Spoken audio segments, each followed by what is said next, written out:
last lecture, we looked at Christian views of Romans and perhaps different views among different Christians or different attitudes toward the Romans. In this lecture, we want to look at the way Romans thought about Christians. What did Romans think about Christians? What was the general idea? And this is directly going to set up our conversation about persecution and martyrdom. So, how do you get to the point where you feel comfortable persecuting or killing another group of people? This usually requires some prejudices or some ideas to get you to that point, and we're going to see what some of these Roman ideas and Roman prejudices were about Christians. Now, some of these are not going to seem to make any sense to us, but I'm going to try to explain how and why the Romans might have come to have some of these ideas, but some of these were simply rumors. There's no other way to describe them. So let's talk about the Roman views of Christians. And I want to begin with the fact that our sources for this are Roman sources. As historians, people get suspicious. Well, if you read Christian sources, they're going to be biased. Well, in this case, we don't have to rely on Christian sources. We can talk about Roman sources. And three particular Roman historians, or actually a Roman governor named Pliny, who was a governor in the area of the Black Sea, a Roman historian named Tacitus, and another Roman historian named Suetonius. And you'll have access to all their names with the PowerPoints, so if the names are unfamiliar or the spelling is unfamiliar, you'll have access to this. So I'm going to talk about Roman ideas looking primarily from the Roman perspective. What do Romans actually say about Christians? In the last lecture, there was a question about Jews versus Christians and how they're treated differently. This is an important point.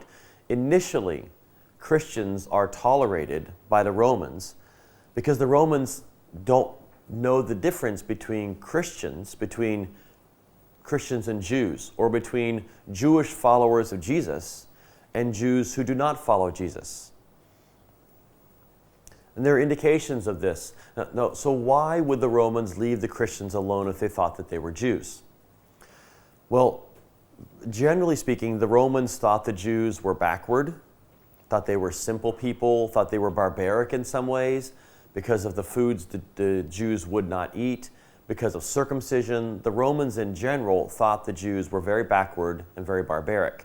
However, Jewish religion was very old, and the Romans honored things that were very old. So because the Jewish religion was very old, the Romans tolerated it. They would allow the Jews to continue practicing their religion because it was very old. So in a period when, at first, the Romans can't tell Jesus followers among the Jews from other Jews, they leave them all alone. But what happens is, over the course of the first century, and in the New Testament we see some of this happening, we see this separation or a clearer distinction between Jews who follow Jesus and Jews who don't follow Jesus, and then of course Gentile Christians. So over the course of the first century, the Romans seem to become aware that actually there are two different groups here. They're not all just Jews. There's some distinctions here. So, for example, in the year 49, the Roman Emperor Claudius expels all the Jews from Rome. And scholars have suggested, and I've argued this in another piece of writing, that some of what's happening here may have to do with conflicts within Judaism over Jesus. The Romans look at this and they can't tell the difference. All they know is that a lot of Jews in Rome are causing a lot of problems, so they kick them all out. Two of Paul's traveling companions, his missionary partners, are two Jews from Rome, Aquila and Priscilla. And one of the theories is that Aquila and Priscilla, or Prisca is another name that she's known, that maybe Aquila and Prisca were kicked out of Rome in the year 49. That they are followers of Jesus who are Jews, and the Romans can't tell the difference. So they kick out all the Jews, Jesus followers and non-Jesus followers. So the early period, it seems the Romans can't tell them apart. But then over time, it becomes clearer who the different groups are.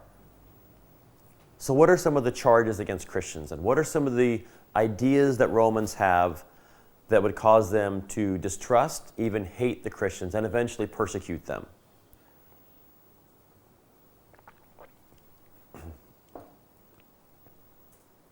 One charge against the Christians is that they hold secret meetings. The Roman government was very suspicious. So at multiple points in history, we see laws being passed to eliminate or to make illegal the meetings of any kinds of private associations. Christians weren't the only kind of group having their own meetings. There were other religious groups, other what some people call mystery religions, like Mithras. There were other private associations that would have meetings, and the Romans were very suspicious of private meetings or private associations. Anything that they thought could be a context for rebellion. The Christians were believed to have secretive meetings. Now, is this true? Well, some of our early sources, they're a little bit later, but Augustine, for example, tells us that in some Christian settings, there's a public part of the service, but before the Eucharist was celebrated, anyone who was not a baptized believer had to leave. Well, in that context, we could see how the Romans may say, well, what's happening? Well, anyone who's not part of their group has to leave. What are they doing in that secret meetings? This makes the Romans suspicious because there are secrets going on among these Christians, or so they thought. Another charge against the Christians is that they were bad for the economy. They were bad for business. And we see this in the New Testament, in Acts chapter 19. When Paul is in Ephesus, and there's an event that happens where the economic impact of Christianity is highlighted. So we're going to look at Acts chapter 19, when Paul is in Ephesus. So about that time there arose a great disturbance about the way. And I'll just pause to say, what did early Christians call themselves? They seem to have called themselves the way. This is the self-identifier for Christians. A silversmith named Demetrius, who made silver shrines of Artemis, brought in no little business for the craftsmen. He called them together along with the workmen in related trades. So Demetrius is a silversmith. He makes little statues of Artemis that they sell at the temple of Artemis. So if you go to the pyramids today, you can buy little pyramids. If you go to Ephesus today, you can buy little statues of Artemis. This is their job. They sell little statues, little icons, little idols of the goddess. Men, you know we receive a good income from this business. Lots of people want to buy statues of the goddess. And you see and hear how this fellow Paul has convinced and led astray large numbers of people here in Ephesus, and in practically the whole province of Asia. He says that man-made gods are no gods at all. There is danger not only that our trade will lose its good name, but also that the temple of the great goddess Artemis will be discredited. Now notice, there's a danger from Paul. He's misleading all these people. What's the most important danger? The most important danger is that we're going to lose money. The most important danger is that he's going to cost us money. Well, and also the goddess will be discredited. But first and foremost, Paul, by teaching Christianity, by teaching people to leave these gods and goddesses, has an economic impact. And in ancient times, as in today, if an idea or a group of people is seen as a threat to the economy, this gets people very upset. There's also the idea that Christianity was a slave religion. And in the ancient world, social class seems to be the main way that people distinguish themselves from other people. If we talk about prejudice in the ancient world, prejudice in the ancient world, from our sources, seems to be primarily about social class, more so than about, say, skin color, which is maybe a more modern idea of getting into distinctions between people. In the ancient world, it's social class. And one of the charges, and we will see this in the Octavius reading of Minucius Felix, is that Christians were slaves. This is the religion of the lower class, of the uneducated, of the simple, the stupid, the gullible.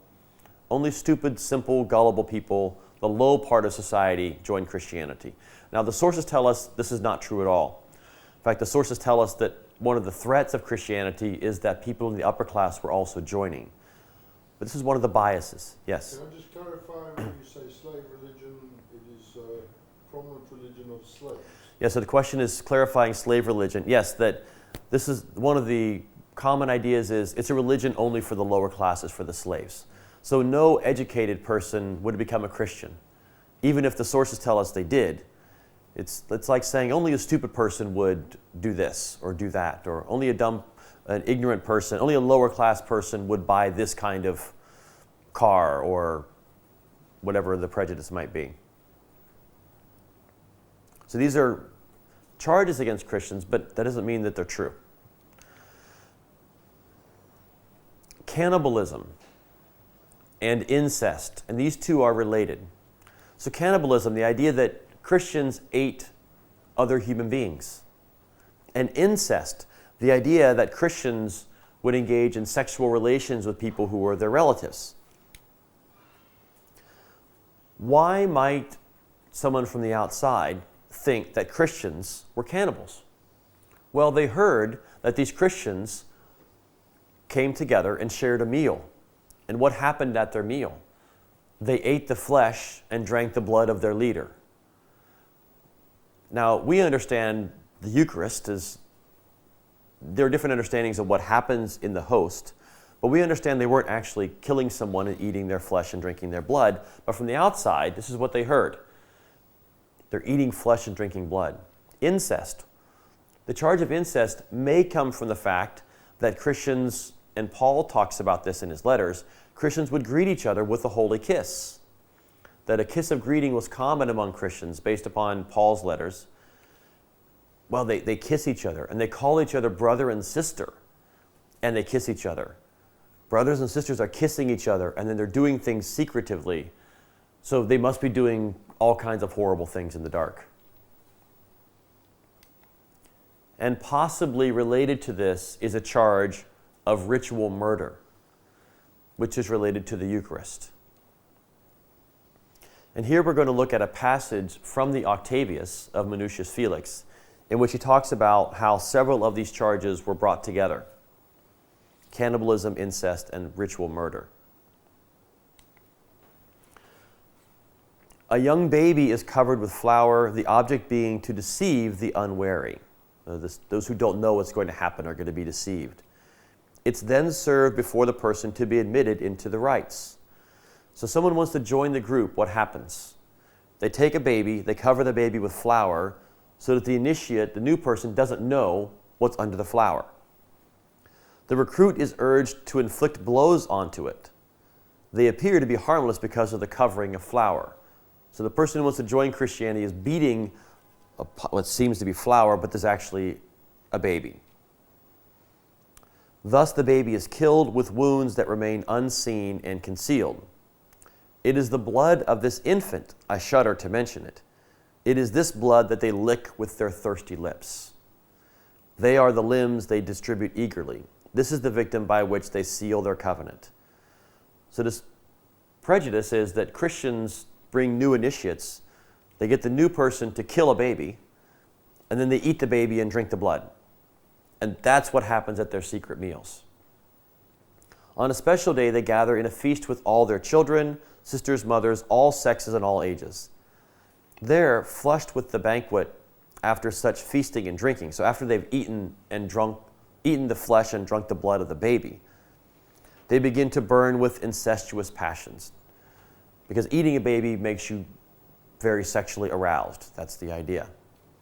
They provoke a dog tied to the lampstand to leap and bound towards a scrap of food, which they have tossed outside the reach of his chain. By this means, the light is overturned and extinguished. So what's happening here? They're all now sexually aroused, and there's a lamp in the room, but nobody wants to be responsible for turning over the lamp. So they tie a dog to the lamp, and the dog leaps for the food, and the dog knocks over the lamp goes out, and none of the people are responsible. The dog knocked over the lamp. But what happens when the lights go out?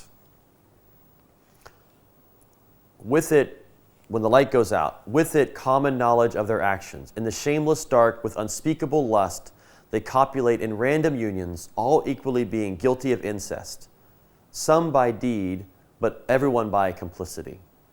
So when the lights go out, they just have random sex with everyone. In a room where their children are present. This is who these Christians are. They eat and drink blood of a baby that they've killed, and then they're sexually aroused. They turn out the lights, and they just engage in sex with everyone. And as sexually loose as the Romans were, even this was disgusting to them. Now, were Christians doing this? Of course not. There's no evidence of this. But this was the rumor. And as we know, even in our own context, if someone starts a rumor about someone, that's often enough.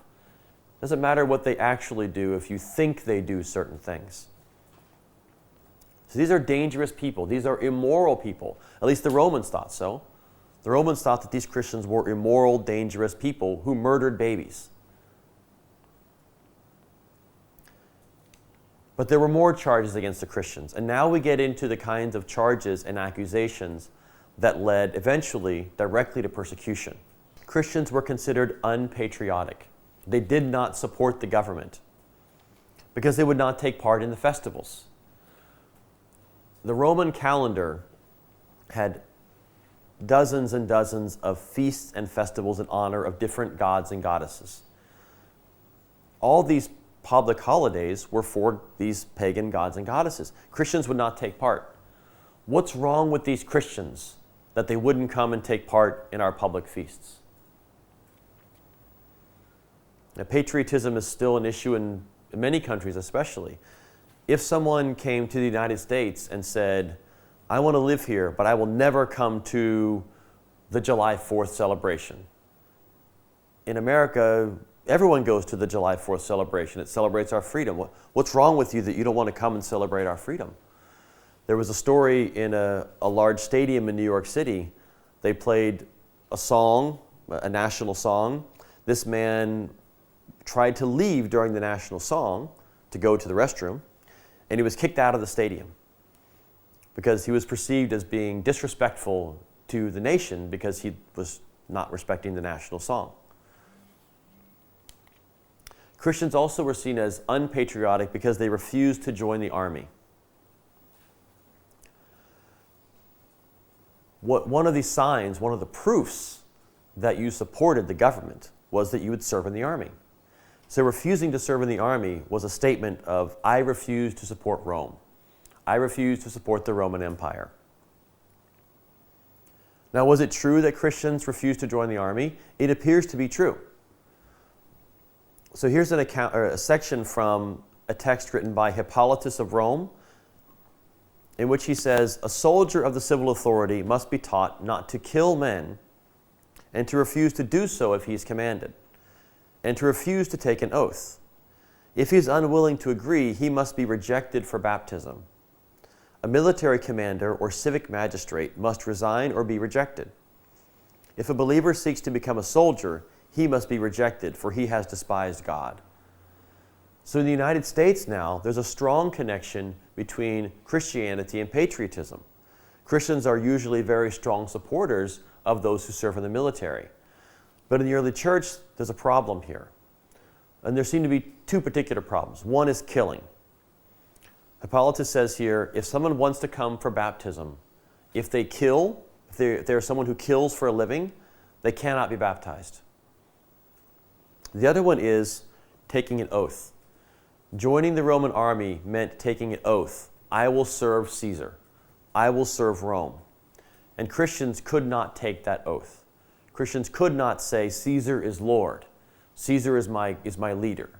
They refused to do that. Or Hippolytus says, if someone is willing to say Caesar is Lord, that person should not be baptized. If someone's a military commander, if their job is to kill, and if they've already taken an oath to Caesar, if they want to become a Christian, they have to resign. They have to leave their military life. So Christians refused to join the army. They were seen as not supporting the empire. Christians were believed to cause disturbances, social unrest. And here we have an account from the Roman historian Suetonius that we're going to look at. At times, Christians were believed to cause rebellion. I mentioned earlier how in the year 49, the Emperor Claudius expelled all the Jews from Rome. Suetonius gives us more information about this.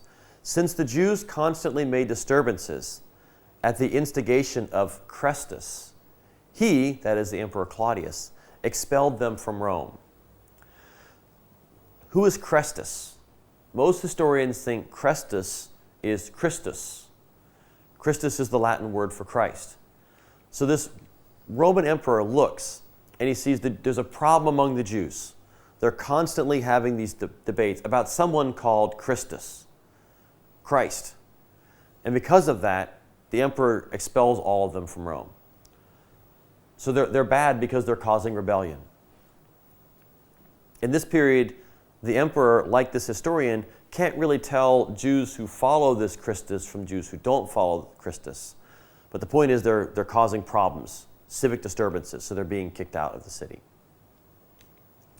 Christians refuse to honor the emperor because they are not patriotic. They refused to take an oath that says Caesar is Lord. And in many of the early martyrdom accounts, see some here, but other famous accounts like the martyrdom of the Bishop Polycarp, the Christians are being asked to take incense, drop it in a fire, and say, Caesar is Lord, or I honor Caesar. And they won't do this. They won't do this because Jesus is their only Lord, and so they're considered not patriotic. They won't honor the emperor. One final charge, and this is one of the most dangerous elements, is that Christians were considered atheists. This is ironic, and many people, when I say this, they say, Christians considered atheists? How is that possible? Well, from the Roman perspective, atheist means against God. From the Roman perspective, Christians were atheists. They were against the Roman gods. They rejected that Diana was a goddess. They rejected Jupiter. They rejected these gods as not true. So they refused to worship the traditional Roman gods. They refused to come to festivals in their honor. They refused to go to their temples. In some cases, they refused to eat meat that had been sacrificed to these gods and goddesses. This is an issue that comes up in some of Paul's letters, particularly in 1 Corinthians. Food sacrificed to idols, food sacrificed in honor of gods and goddesses. I mentioned the martyr Polycarp. In the martyrdom of Polycarp, written in the middle of the 2nd century, at one of the important critical scenes, the proconsul urged Polycarp. He said, Polycarp, say this, away with the atheists. So the proconsul is telling Polycarp, Polycarp, you need to say, away with the atheists. And by atheist, the proconsul means the Christians. So the proconsul says to Polycarp, say, do away with all the Christians, because the Christians are atheists. And in one of my favorite moments in all of the early Christian literature, the 86-year-old bishop points to the people in the crowd and he says, yes, away with the atheists. You are the atheist, not I. For the Romans, Polycarp was an atheist because he would not honor their gods. But Polycarp says, no, because you don't worship the one true God, you are the atheists. Now, because Christians did all these horrible things, because they were unpatriotic, because they didn't worship the gods, they were the cause of calamities. They were the cause of problems. Everyone in the ancient world knew that if the gods and goddesses were angry, they would punish you. Religion in the Roman world wasn't about faith. We think of religion as faith, as believing in something. In the ancient world, religion was about doing the right thing. The word religio, from which the word religion comes, is really about doing the right things. You went to the temple of the local goddess and made an offering, not because of faith, but because you had to make an offering so that goddess would help your crops to grow, bring rain, help your animals thrive and have more animals. That's what you did. You gave things to the gods and goddesses, and they gave you something back. If you didn't honor the gods and goddesses, they would punish you. And so because these Christians are around, because there is a growing number of people in the empire who will not honor the gods and goddesses. Anytime something bad happened, people began to say, whose fault is this? Who has done this? Who has angered the gods? And time again, people come back and say, these Christians. The Christians are not honoring the gods and goddesses. They are the cause of our problems. When the Roman army loses a battle, what's the problem? It must be the Christians or other groups like this who refuse to take part in the broader culture. So if a group of people is threatening the very survival of the empire, if they refuse to honor the emperor, they refuse to join the army, the survival of the empire is at stake. Persecuting them, putting them in prison, even killing them, for the Romans is a perfectly reasonable response. These are the kinds of issues that brought the Romans to the point of being willing, in some cases even potentially eager, to kill some of these Christians. So you have questions about the Roman views of Christians. We see where some of them come from. Some of them seem to be pure rumor. But what questions do you have about this? I'm not sure whether this is still the case as we get on through the centuries, but some of the Roman emperors are themselves gods. Yes. So therefore, that's one side of it. The other is the Roman religion is about equilibrium, balancing, I don't know what it is, nature with the will of the collective will of the gods. So are Christians, in your last point, the source of destabilizing that equilibrium? Yeah, so 2 points. One is many of the Roman emperors in general come to be considered gods, so that will be a challenge. And the other is about keeping the balance, keeping the equilibrium between humans and gods, and how Christians might threaten that. That's exactly the case. So if we look at some of the titles going all the way back to Jesus, some of the titles being given to Jesus, the Son of God, the Prince of Peace, these were also titles used by Roman emperors. So you have Christians saying, we believe in the true Son of God, the true Son of the true God. And that emperor is not the Son of God. And the God that he claims to be the son of is also not a God. So there is a political element to some of these terms. That if you're saying, no, the Roman government says, come and offer it, and just say, in the spirit of Caesar. No, Caesar's just a man, Christians say. He's not a God, he's not divine. We only worship one God. And that certainly threatens the equilibrium. If you anger the gods, they will get you. And the Christians are threatening this fundamental balance of the universe with the gods and goddesses.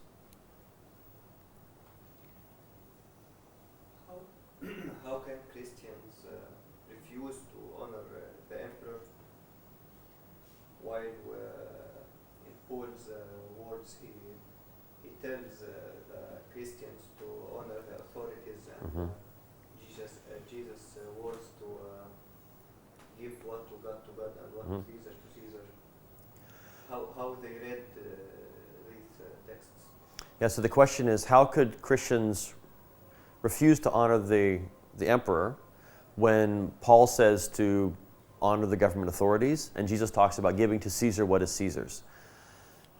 In some cases, and we'll read this in some of the texts, the Christians say, look, we honor the emperor in the proper way. And some Christians even say, we pray for our emperor. However, if you ask us, which is what happens eventually, if you ask us to come and take incense and throw it in a fire and say, Caesar is Lord, we can't do that. So Christians seem to be willing to pray for the emperor in the way that Paul talks about. But if you ask us to make a statement about having loyalty to Caesar over loyalty to God, that we won't do. That seems to be the line that separates what they're willing to do from what they're not willing to do. And so joining the army requires you to make that oath. Caesar is my Lord. I will honor Caesar above all others. And Christians say, no, our final allegiance is to God. So I can't say I will follow the emperor no matter what, because I'm following Jesus no matter what.